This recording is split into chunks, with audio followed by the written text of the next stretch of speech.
সেই মানুষটা আমার কাছে মনে হয়েছে মানুষটা খুব ভালো। হ্যাঁ, মানুষটা আমার দায়িত্ব নিবে বলছে, প্রতিশ্রুতি দিছে যে বাংলাদেশে আসার পর বিয়ে করবে। তো 5-6 মাস হয়ে গেছে। সেই মানুষটার আমাকে এক সময় এটা বলছে, ঘুরাইতে ঘুরাইতে ঘুরাইতে ঘুরাইতে, যে আমার 2টা বাচ্চা আছে, আমার বউ আছে, আমি তোমাকে বিয়ে করতে পারবো না। আচ্ছা, আমাকে মাফ করে দিও। আমি তাকে মাফ করে দিলাম, কিন্তু সে যে আমার ক্ষতি করছে, সে যে আমার সময় নষ্ট করছে, সেটার কে দায়ভার নেবে? একটা মানুষের সাথে কি টাইম পাস করা উচিত? সেই মানুষটাকে জানতো না সেই মানুষটার বাচ্চা আছে, সেই মানুষটার বউ আছে, সেই মানুষটা আমার দায়িত্ব নিতে পারবে না। সেই মানুষটা কেন কেন এরকম করে আপনারা? কেন একটা মানুষের গরিব গরিব অসহায় মানুষের যা সম্ভব না তা দিয়ে কেন মিথ্যা আশা দেখান আমাদেরকে?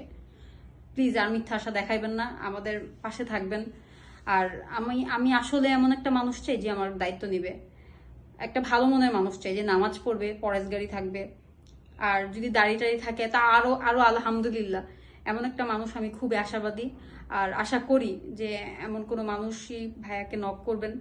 আর ইনশাল্লাহ আমি একটা ভালো জীবন সঙ্গী চাই।